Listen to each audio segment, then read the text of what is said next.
अहल दिल। किस्त नंबर 3। मुझे बाल बनाने नहीं आते, इतने बड़े कब बना देंगे। वो इतनी मासूमियत से बोलती थी कि रेयान का जी चाहता इसके हर काम खुद कर दे, और वो ऐसी ही मासूम बनी बैठी इसे देखती रही। आओ मैं बना दूं। गुल लाला तो इस वक्त यहाँ होती नहीं है। रेयान इससे बुर्श लेकर अब इसके बाल सुलझा रहा था। पहले कौन बनाता था तुम्हारे बाल? रेयान आराम से हाथ चलाते हुए इससे बातें भी कर रहा था। दीजी बनाती थी, उन्होंने कभी कटवाने भी नहीं दिया कि मेरा दिल चाहता था मेरे भी आपके जैसे छोटे से बाल हों। वो मासूमियत से मुंह के जाविये बिगाड़ कर बोले जा रही थी और रेयान इसकी शक्ल आईना से देखते हुए हंस रहा था। इतने तो प्यारे हैं तुम्हारे बाल, देखो बन भी गए। रेयान इसके बालों की चोटी बनाकर अब इसको दुखा रहा था। पर मुझे बनाने नहीं आते ना। अशल की शक्ल रोने वाली हो गई थी। कोई बात नहीं, मैं बना दिया करूंगा। हर बात पे रोते नहीं अच्छे बच्चे, और अशू तो बड़ी है, बड़े बच्चे हर वक्त रोते तो नहीं। वो इसे बचिकारती हुए बोला तो अशल हंस दी। कहाँ रह गया है ये लड़का, अब तक क्यों नहीं आया? आगा जान इंतजार करते करते थक गए थे, पर वो अब तक नहीं आया था। आगा जान आ जाएगा, रास्ते में देर सवेर हो जाती है। फोन करो इसे। आगा जान को इसके जल्द अज जल्द पहुंचने की पड़ी थी। यार महक, रात के 11 बज चुके हैं, इतना तो सफर नहीं होता इस्लामाबाद से मरी तक का। हरबा बेजार से लहजे में बोली थी। आए जाएंगे लाला, इतनी भी क्या जल्दी पड़ी है? कोई हवाई जहाज से तो नहीं आ रहे? महक को गुस्सा आ गया तो फट पड़ी। ये लो मजे करो। रेयान ने शापर अशल की तरफ बढ़ाया। अरे वाह, इतनी सारी चॉकलेट्स, वो भी मेरी पसंदीदा। अशल चॉकलेट का रैपर उतारते हुए बोली। हाँ, अब हवेली जाकर ही खाना खाएंगे, अभी इसी पे गुजारा करो। रेयान रायों करते हुए बातें भी कर रहा था और अशल उसे देखती रह जाती कि ये शख्स रायों करते हुए भी बातें कर रहा। क्या हुआ? बहुत प्यारा लग रहा हूँ। रेयान उसे अपनी तरफ देखते पाकर पूछ बैठा। हाँ, अब हैं तो बहुत प्यारे, ऊपर में कुछ और सोच रही थी। क्या? रेयान ने गाड़ी की स्पीड अब कम कर दी थी क्योंकि चढ़ाई चढ़ रही थे।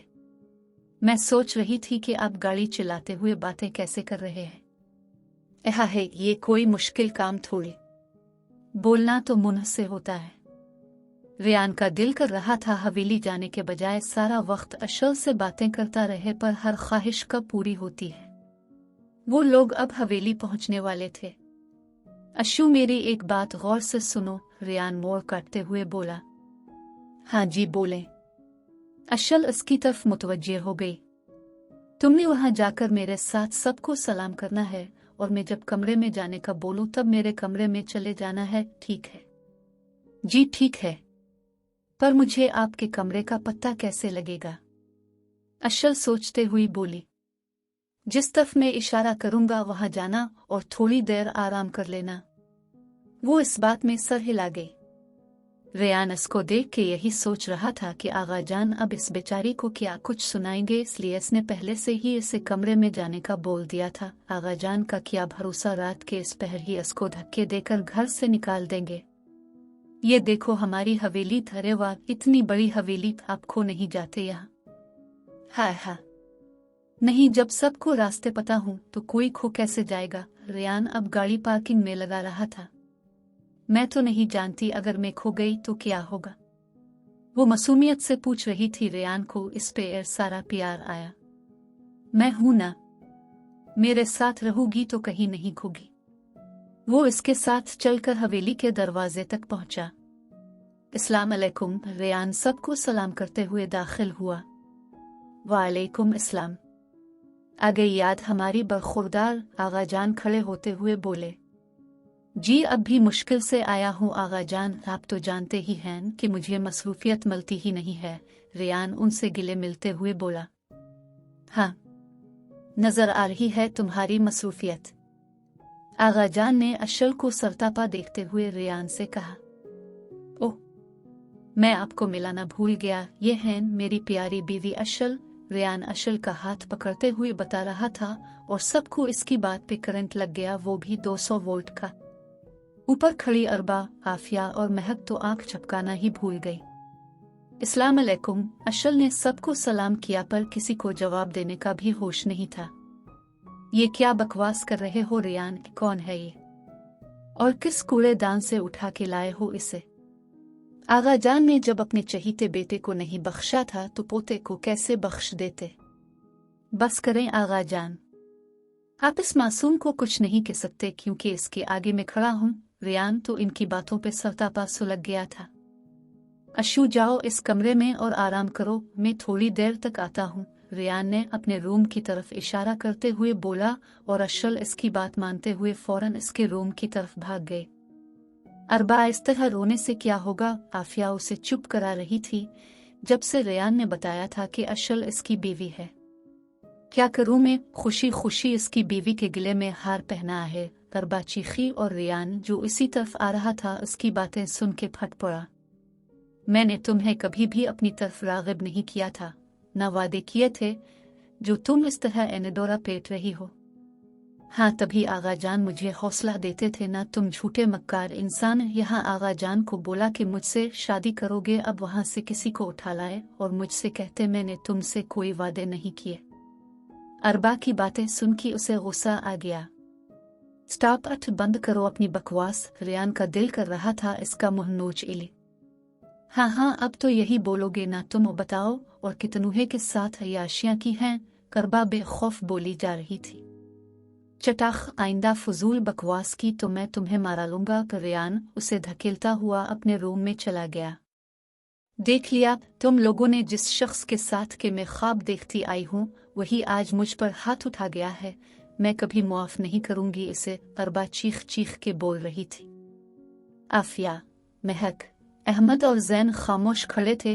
वो बोल भी क्या सकते थे? एक तरफ इनकी प्यारी कजिन और बहन थी तो दूसरी तरफ इनका बड़ा और चाहने वाला भाई था। जैन जानता था कि रेयान ऐसा नहीं है जैसा अरबा के रही थी, वरना एक भाई अपनी बहन को थप्पड़ खाते हुए कैसे बर्दाश्त कर सकता था। फातिमा, क्या हुआ? तुम ठीक तो हो? इरफान जो अभी घर में दाखिल हुआ था फातिमा को लेटे देखकर उसके पास आया। नहीं, तबीयत ठीक नहीं लग रही, थोड़ी देर तक सही हो जाऊंगी। कोई नहीं, उठो डॉक्टर के पास चलते हैं। इरफान जो थका हारा आया था उसकी तबीयत खराब देख के रह ना सका। हवेली से निकलने के बाद इसके पास फूटी कौड़ी भी नहीं थी। शहर आकर अगले दिन उसने पहले जॉब तलाश की। हफ्ता भर वो एविन बिता रहा था। आखिरकार उसको एक जॉब मिल गई जिसका मुआवजा सिर्फ पेट भर सकता था। इसी तरह शुक्रगुजारी में दोनों ने साल गुजारा। एक दिन अचानक इरफान को अपना पुराना दोस्त मिल गया जो इसके साथ स्कूल से यूनिवर्सिटी तक था। फिर वो लंदन चला गया था। कुछ सालों बाद वो यहाँ आ गया था अपना बिजनेस करने। वहीं इसने इरफान को भी अपने साथ रख लिया था। अब इसका गुजारा अच्छा हो रहा था। 5 सालों बाद इनके घर एक नन्ही मणिपुरी ने जन्म लिया। इरफान ने हवेली काल की थी पर इसकी सुनने वाला वहाँ कोई नहीं था। इसने अपनी खुशी बीवी के साथ ही मिलकर मनाई थी। इसकी दुनिया अब मुकम्मल हो गई थी। उठ भी जाओ फातिमा, ज्यादा तबीयत खराब हो गई तो क्या करेंगे? इरफान अब फ्रेश होके भी आ चुका था। इरफान उसको कहाँ छोड़ कर जाएंगे? फातिमा में बिल्कुल हिम्मत नहीं थी कि वो 2 साल की बच्ची को लेकर बाइक पे बैठ सके, तो इन दोनों ने साथ वालों के घर छोड़ दिया था बच्ची को। इनकी इन लोगों से काफी जान पहचान हो चुकी थी। अशू रू क्यों रही? रेयान का अशल को रूरू देखकर सारा गुस्सा और अनछू हो गया था। मुझे भूख लग रही है, कब ने कहा था हम हवेली जाकर खाना खाएंगे। रेयान को इसकी यही मासूमियत भाती थी। वो फौरन उठ के कमरे से बाहर आ गया और महक को जाकर खाना लाने को बोला। आ रहा है खाना, और मेरे हिस्से का भी तुम ही खा लेना, वो शरारत से बोला था। अंदर आती महक देखती रह गई कि रेयान लाला भी हंसते हैं, जबकि इसने कभी भी रेयान को हंसते नहीं देखा था। थैंक यू महक। इसने ट्रे महक से लेकर अशल के आगे रख दी थी। लाला, एक बात पूछूं? महक अशल को खाने में मसरूफ देखती रेयान से आहिस्ता आवाज में पूछ रही थी। हाँ पूछो, 1000 बातें पूछो मेरी प्यारी बहन। रेयान हमेशा महक से ऐसे ही पेश आता था क्योंकि महक को वो अपनी बहन ही समझता था और महक भी बोलती थी कि मेरे 2 भाई हैं। लाला, ये लड़की इतनी छोटी सी है, अपने शादी कैसे कर ली इससे? अब तो ताईजान को हमेशा कहते थे कि मेरे लिए सुघड़ और समझदार लड़की तलाश कीजिएगा। महक, आओ बाहर चल के बैठते हैं वो अशल को खाना में मसरूफ देखकर बाहर चला जाता है। हिमम अब बोलो, क्या बोल रही थी? यही कि आपकी और इस लड़की की शादी कैसे हुई? आपको तो समझदार लड़कियां पसंद थी। मजीद वीडियोस के लिए हमारा चैनल सब्सक्राइब करें।